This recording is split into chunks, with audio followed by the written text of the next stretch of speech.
मैं भोपालियों के शहर कानपुर से आता हूँ। देखिए, कानपुर एक जिंदा दिली शहर है, पर यहाँ के जो शख्स है जो 10 रुपए भी लेके चलते हैं ना, अपने आप को किसी भी अंबानी अडानी से कम नहीं समझते। हमने सुना है कि आपने एक एनजीओ बनाया है। जी, तो देखिए हमारी एनजीओ है इनायरा केयरिंग फाउंडेशन, और हम लोग 3 ईज पे काम करते हैं: एम्प्लॉयबिलिटी, एंटरप्रेन्योरशिप, एनवायरमेंटल सस्टेनेबिलिटी। मुझको तो ऐसा लग रहा है कि आप है वकील, मैं हूँ क्रिमिनल और आपके जो व्यूअर्स हैं वो हैं जज। ये जरूर है कि कानपुर शहर कहीं ना कहीं तंबाकू और गुटखा के लिए मशहूर है जी। पर देखिए, जहर फैलाने वाला काम तो शेर भी किया करते हैं। एक नई बात सुनी है कि आप एक और बिजनेस में हैं, परफ्यूम की दुनिया में। शुक्र बहुत स्ट्रांग होता है परफ्यूम लगाने से, तो आपने परफ्यूम में कैसा क्यों आने का सोचा? मैं खाली ये नहीं कहूँगा कि लगाओगे खुशबू तो लड़कियां आएंगी साथ।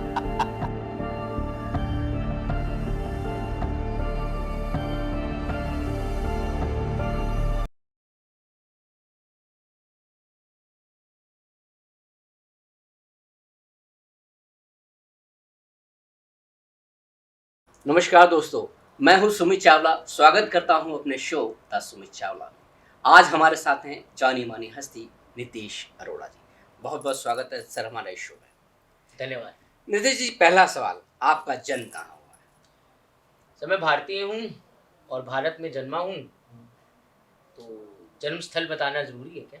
नहीं, ऑडियंस और जनता जानना चाहती है कि आप जी, मैं भारत आपके के माध्यम से बिल्कुल बताना चाहूंगा। मैं भोपालियों के शहर कानपुर से आता हूँ और मेरा कानपुर ही जन्म स्थान है जी। जैसे आपने अभी कहा भोकालियों के शहर से आते हैं, ऐसी क्या खास बात है जो आपने इस शहर को नाम भोकाल दिया?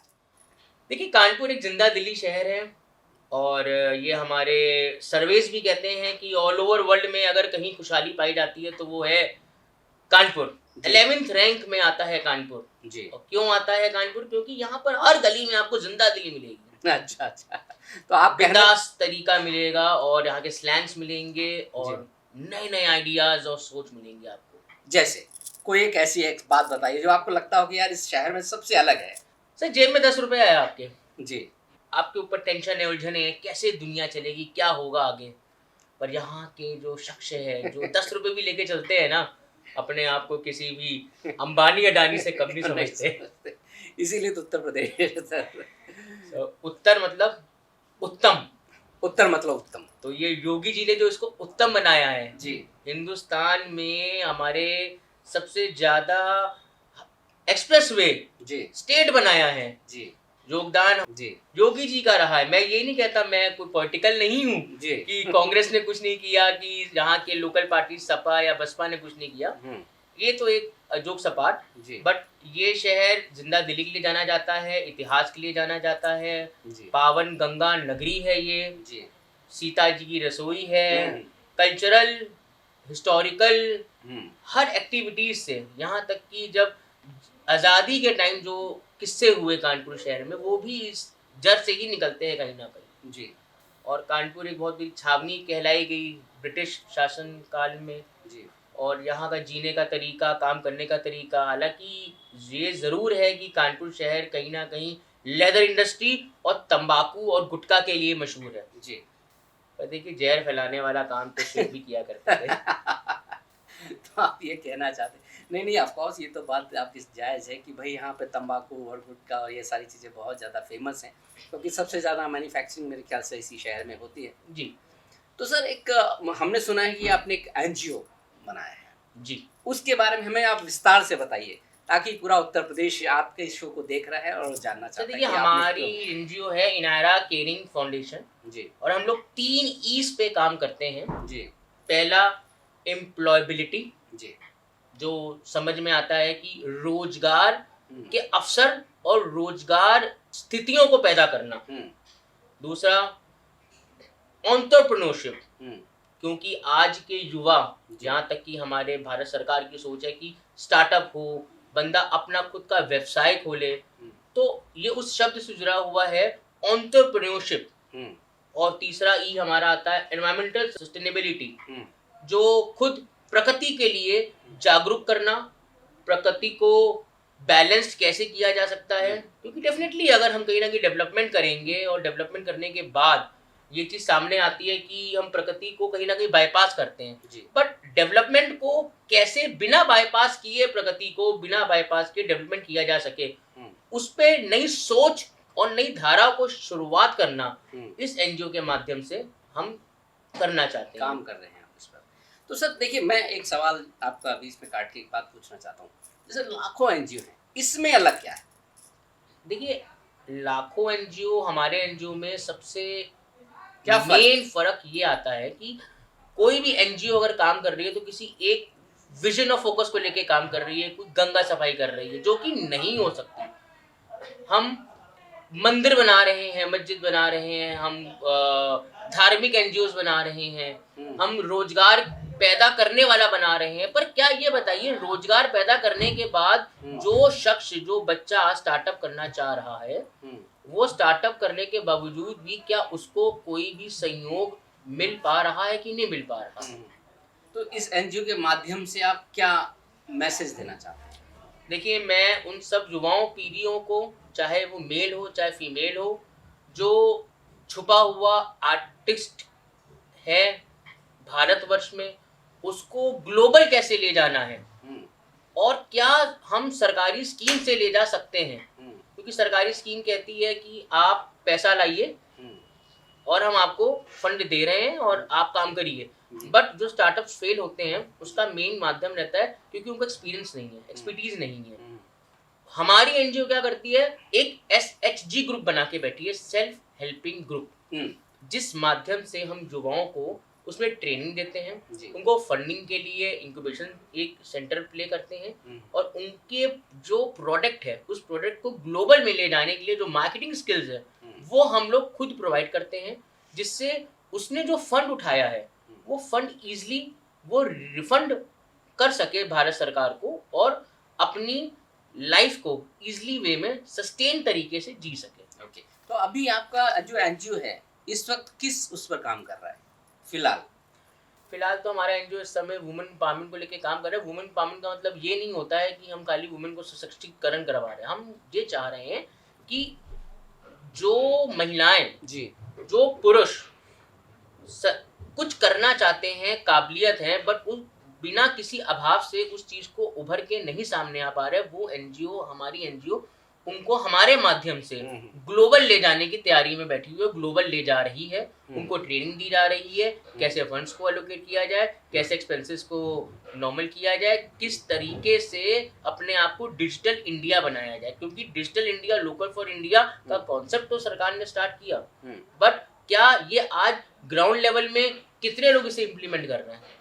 बहुत कम लोग कर रहे हैं। हमारा विजन है कि उसको ग्राउंड लेवल में इम्प्लीमेंट करना, घर घर तक डिजिटल इंडिया बनाना, घर घर तक लोकल फॉर वोकल बनाना, माध्यम महिलाओं से जुड़ा हुआ है, माध्यम पुरुषों से जुड़ा हुआ है, आने वाली नई जनरेशन से जुड़ा हुआ है, आने वाले नए कल्चरल और स्पोर्ट्स एक्टिविटीज से जुड़ा हुआ है। हर एक शख्स को अगर हमें डिजिटल इंडिया बनाना है, भारत बनाना है, तो उसका रास्ता हमारी एनजीओ से खुलता है। वेरी गुड, बहुत अच्छी बात। कितने लोग आपके एनजीओ में इस वक्त जुड़े हुए हैं आपके साथ? देखिए, हमारी एनजीओ एक कॉर्पोरेट लेवल की एनजीओ है और वॉलंटियर्स हमारे पास हैं और वॉलंटियर्स आर ऑलवेज वेलकम। आपने एक शब्द यूज किया, कॉर्पोरेट एनजीओ, ये एक नया प्लान आपने सोचा। भी देखिए, एनजीओ होता है, उसमें कॉर्पोरेट कहाँ का सिस्टम कैसे आपने इन्वॉल्व किया? तो देखिए, एनजीओ जो होती है, बहुत इम्पोर्टेंट सवाल है, क्योंकि मैं पहली बार अपनी लाइफ में सुन रहा हूँ कि एक एनजीओ भी कॉर्पोरेट में इन्वॉल्व हो गया। बिल्कुल सर, मैं बता दूं, बहुत से ऐसे CSR फंड्स होते हैं जो कॉर्पोरेट, जो कंपनीज 5 करोड़ 5 लाख जो कमा रही है, एक रेशियो होता है सरकार का, भारत का, कि आपको इतना कुछ परसेंटेज अपने नेट प्रॉफिट का 1-1.5% सोशल डेवलपमेंट में आपको एक्सपेंस करना है। बट क्या है कि अगर वो कंपनीज करती हैं तो कहीं ना कहीं वो मैनिपुलेशंस करती हैं। सब लोग जानते हैं कि भाई ये संस्था चला रहे हैं तो कुछ ना कुछ कर रहे होंगे बट हमारा माध्यम क्या, हमने कोई कॉर्पोरेट को संग में नहीं रखते, हमने खुद एक कॉर्पोरेट एनजीओ इस्टेब्लिश करी और कॉर्पोरेट तरीके से, क्योंकि भारत को अगर डिजिटल बनाना है और बेस जनताओं को, जो नीडफुल वुमेन है, जो नीडफुल स्टार्टअप्स के लिए जो यंग जनरेशन है, उनको अगर ऊपर ले जाना है तो हमारा माध्यम कॉर्पोरेट लेवल से ही उनको ले जाना है, ना कि एक देसी और एक पुराने तरीके से ले जाना है। मतलब आप आज के मॉडर्न जमाने में आप मॉडर्न तरीके से it's a modern NGO. Modern NGO. मैं मॉडर्न हूँ और मैं चाहता हूँ कि मेरे साथ जो आगे चले वो मॉडर्न बन के चले। Very good. क्योंकि मॉडर्न अगर आप जाओगे तो आप फेस कर पाओगे ऑल ओवर वर्ल्ड को जी। अगर आपकी प्रॉब्लम है लैंग्वेज स्लैंग्स की, अगर आप आज की डेट में नए सोशल मीडिया पेजेस हैं, नई इन सब चीजों से अगर आप एक्टिवली पार्टिसिपेट नहीं है तो आप कहाँ के स्टार्टअप हो। और अगर ये एनजीओ कोई किसी को सहयोग प्रोवाइड कर भी रही है, आप बेसिक मटेरियल तो उनको बता नहीं रहे हो जी, तो ऐसी एनजीओ से क्या फायदा। आप तो बस जनता का कमाया हुआ धन लूट के अपने संस्था के जरिए दिखाना चाहते हो कि आप बहुत कुछ कर रहे हैं। और बहुत सारे लाखों एनजीओ हैं जी, उनको आप क्या मैसेज देना चाहेंगे आप, क्योंकि आपने एक नया कॉर्पोरेट एनजीओ डिजाइन किया, तो उसके बारे में आप क्या कहेंगे और एनजीओ के बारे में क्या कहना चाहते हैं? अपने एनजीओ को ये कहना चाहूंगा कि वो ये ना सोचे कि हमें गरीबों को सहायता प्रोवाइड करनी है। Do not make a beggar, make a socially economically weaker section in such case कि वो आपके साथ कंधे से कंधा मिला के चल सके। उनको गरीब ना बनाओ, उनको काबिल बनाओ कि वो अपनी गरीबी खुद खत्म करे। बहुत बढ़िया, बहुत बढ़िया आपने ये जो आंसर दिया है बहुत ही कमाल का दिया है। ये मैं रिक्वेस्ट करूंगा जितने भी एनजीओ हमारे उत्तर प्रदेश में या भारत में, वो इनसे कुछ ज्ञान लें और सीखें। बहुत मालिक मैं बहुत ही यंग हूँ, हो सकता है तजुर्बा मेरा कम है। बड़ी अच्छी बात है कि मैं ये नहीं कहूंगा कि हमारी एनजीओ जो चल रही है वो गलत चल रही है। मैं किसी को पिन पॉइंट नहीं करना चाहता। मेरा विजन ये है जी, और हो सकता है शायद मेरा विजन सही हो या गलत हो, बट जो है सो है। I am proud of my vision. Good sir, एक और चीज, जैसे आजकल उत्तर प्रदेश हमारी योगी सरकार जो है सब्सिडी प्रोवाइड करती है जी, वो एनजीओज को भी प्रोवाइड करती है, बहुत सारे टूरिज्म को भी प्रोवाइड करती है, बहुत सारे लोगों को प्रोवाइड करती है जी। उत्तर प्रदेश में जैसे मुंबई इंडस्ट्री से ज़्यादातर लोग आज उत्तर प्रदेश में शूटिंग करते हैं, इसके पीछे क्या कारण है? क्योंकि आप यहाँ लोकल के हैं, तो आप क्या कहना चाहते हैं? जो कलाकार है वो उत्तर प्रदेश छोड़ के महाराष्ट्र जाते हैं, स्ट्रगल करते हैं, और ऐसा नहीं है, काबिलियत भी उनको मिलती है, सितारे भी उनके बुलंद होते हैं। सपना ये देखा गया है कि अगर काबिलियत उत्तर प्रदेश के अंदर है तो वो काबिलियत उत्तर प्रदेश सरकार का ये फर्ज बनता है कि वो प्लेटफॉर्म उनको उत्तर प्रदेश के अंदर ही दिया जाए। इसीलिए सब्सिडी की जो माध्यम सरकार ने चुना है, वो चुना है कि हमारे जो बड़े बड़े प्रोड्यूसर हैं, डायरेक्टर साहब है, आप ही हैं, मैं तो आपको भी कहता हूँ, इनवाइट करता हूँ कि कानपुर आइए जी, उत्तर प्रदेश आइए। यहाँ पर जो आपको ग्राउंड लेवल मिलेगा, देखिए आज की डेट में सपना नहीं कोई जीना चाहता, हकीकत देखना चाहता है। और हकीकत ऐसी नहीं देखना चाहता जिस हकीकत में आपको दर्द हो, हकीकत जो एक माहौल बनाए, थोड़ी सी खुशी, थोड़ी सी हंसी, कहते हैं ना कभी खुशी कभी गम, इस टाइप से जो एक लोकल लेवल का, क्योंकि कोई भी स्टोरी जो होती है अगर लोकल लेवल से जुड़ती है तो वो व्यूअर्स को, श्रोताओं को पसंद आती है। और ऐसी स्टोरी अगर आप करते हैं जो एक अनरियलिस्टिक है, आप भारत में हो और विदेश में जाकर शूट कर रहे हो, क्या दिखाना चाहते हो? यहाँ के भारतीय बच्चे क्या सोचेंगे? मतलब हमारे भारत की कद्र नहीं है। हमें इंडियन को प्राउड करवाना है कि we are proudly Indian, made in India, be in India and do in India. और इंडिया का एक बहुत अच्छा पुराना सबसे बड़ा स्टेट है उत्तर प्रदेश जी, तो मैं ये नहीं कहता कि उत्तर प्रदेश में ही बननी चाहिए जी, हर स्टेट में ये प्राविधान होना चाहिए जी। और इस माध्यम से हम अपने श्रोताओं को अपने भारत के हर स्टेट की गहराई तक ले जा सकते हैं। सर, सुना है मैंने, एक नई बात सुनी है कि आप एक और बिजनेस में हैं, परफ्यूम की दुनिया में। शुक्र बहुत स्ट्रांग होता है परफ्यूम लगाने से, तो आपने परफ्यूम में कैसा क्यों आने का सोचा? देखिए, ये जर्नी चालू होती है, ज़्यादा दूर नहीं मैं बात करूँगा, पिछले 4-5 साल से जी। मैंने कई बार ये ऑब्जर्व किया कि जब आप बीमार होते हो तो डॉक्टर्स आपको रेकमेंड करते हैं कि आप अपना हवा पानी बदल दीजिए जी। तो उसका सेंस क्या उठता है जी सेंस ये उठता है कि हम प्रकृति से दूर है जी।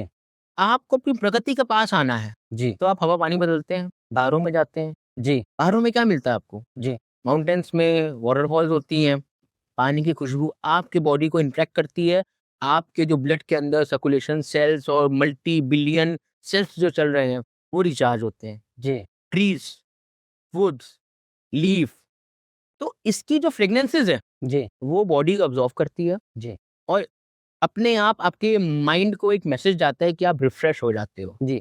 हजारों तरह के परफ्यूम है सर, Yes. आपके परफ्यूम में क्या खास बात? देखिए, फ्रांस दुनिया की कैपिटल है जी। परफ्यूम्स की, जी और हिंदुस्तान अपना भारत में कनौज है, जी और अरेबिक कंट्री है जहाँ पर अरबैरिक नोट्स भी आते हैं। जी तो मेरा मकसद ये था कि ऐसी इंडस्ट्री में अभी जो कमी देख रहा हूँ कि कंपनीज जो है या तो वो अरेबिक नोट्स में काम कर रही है जिसे हम कहते हैं ऊद, हम्म अंबर, हम्म स्पाइसी, हम्म और फ्रांस की अगर हम बात करें तो वो काम करती है ऐसे नोट्स में जिसमें होता है फ्लोरल, रोज, लेवेंडर, फ्लावर्स, ब्लॉसम्स। मैंने क्या किया, अपने में एक्सपेरिमेंट किया इसको स्टार्ट, और मैंने ब्लेंड किया जी कल्चर्स को जी कि अगर मैं ऐसी एक परफ्यूम, ऐसी ब्लेंडिंग प्रोसेस को करूं, मैं कोई मैन्युफैक्चरर नहीं हूं, I am a blender, I am a perfumist, I am the blender. मैं ब्लेंड करता हूं परफ्यूम्स को।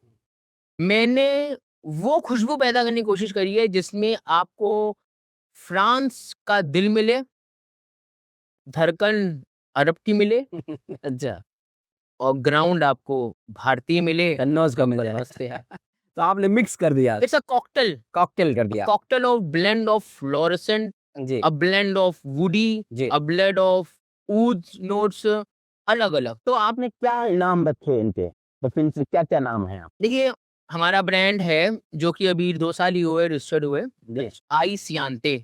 आई सियांते is a word from Spain okay to feel me, okay and the tagline what I have entered, hmm a soul feeling, feel your soul. Hmm तो feeling a soul, to feel yourself, हम्म।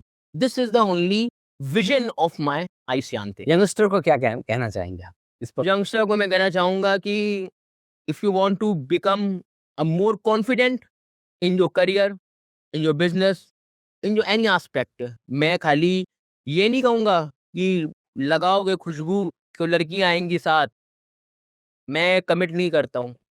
आपको self sustain growth करने के लिए, आपकी confidence level को uplift करने के लिए, आपके इमोशंस को बैलेंस करने के लिए आई शांति डेफिनेटली ट्राई कर। नहीं, मैं हम जस्ट एक बहुत जल्द एक शो आने वाला है जिसका नाम है द प्राइड ऑफ हिंदुस्तान, नारी एक सम्मान। इसमें बहुत बड़ा अवार्ड शो है, फैशन शो है, तो उसमें बहुत सारे एक्टर मॉडल ये सब आने वाले हैं। तो आप, मैं चाहूंगा आप उस पे अपना परफ्यूम जो भी है आप उन एक्टर को, मॉडल्स को दें ताकि वो यूज करें। लेकिन we have editions for strong, जिसको बोल्ड दिखना है, we have strong fragrances, we have mild fragrances. एक a woman wants a mild fragrances, तो वो माइल्ड फ्रेग्रेंस का हमारे पास जोन मिलेगा, हमारे पास स्ट्रॉन्ग फ्रेग्रेंस का मिलेगा, हमारे पास स्पाइसी नोट्स का मिलेगा। हमारे पास टोटल अभी स्टार्टिंग में हम लोग डेली कुछ ना कुछ लॉन्चेस में लगे हुए हैं। अभी हमारे पास 16 फ्रेग्रेंसेस अवेलेबल हैं okay on Amazon and Flipkart, और हमारे खुद के वेब पेज में अवेलेबल है। जी और प्रीमियम प्रोडक्ट है, पॉकेट फ्रेंडली नहीं है, but we are trying best कि इसको प्रॉफिट पॉकेट फ्रेंडली बना सके। मैं इंडस्ट्री के सारे लोगों से रिक्वेस्ट करूंगा कि आप इनके पेज को फॉलो करें। प्लीज अपने पेज का आप नाम जरा जरूर डिस्क्लोज कर दें। आई सियांते, आइशियांते। Yeah it's difficult to pronounce क्योंकि it's a Spanish word to feel me, तो definitely the link will be there and the things will be there. और परफ्यूम एक ऐसी चीज है जिसमें आप अपने आप को पहचानते हो। आपने ऐसे जिक्र किया शुक्र ग्रह का, जी तो डेफिनेटली दिस अ ट्रुथ कि अगर आपको कहीं फोकस्ड होना है, Shukra is related to the Indian mythology used to say Shukra is a god of love, Venus. तो अगर आपको लव किसी से नहीं, अपने आप से प्रेम करना है, तो डेफिनेटली परफ्यूम आज की नीड है, not a luxury, it's not a comfort, it's a necessity. जी। आखिरी सवाल मेरा आपसे है कि आप अपनी कुछ पर्सनल लाइफ के बारे में कुछ कहना चाहेंगे? आपकी गर्लफ्रेंड्स के बारे में जो आपकी रही हो या है, या आपका क्या सोचना है उनके बारे में? आप कह सकते हैं। आप अपने दिल की बात शेयर कर सकते हैं हमारे इस शो में आप। देखिए, मेरा मानना ये है कि आप अपने से ज़्यादा प्रेम करो, और जो अपने से ज़्यादा प्रेम करता है, दुनिया उससे प्रेम करती है। और ये दुनिया में सिर्फ़ एक चीज़ की कमी है, वो है प्यार की। जी। क्योंकि नफ़रत तो सबके अंदर है, हाय, हाय! क्या बात है। प्यार किसी-किसी में है।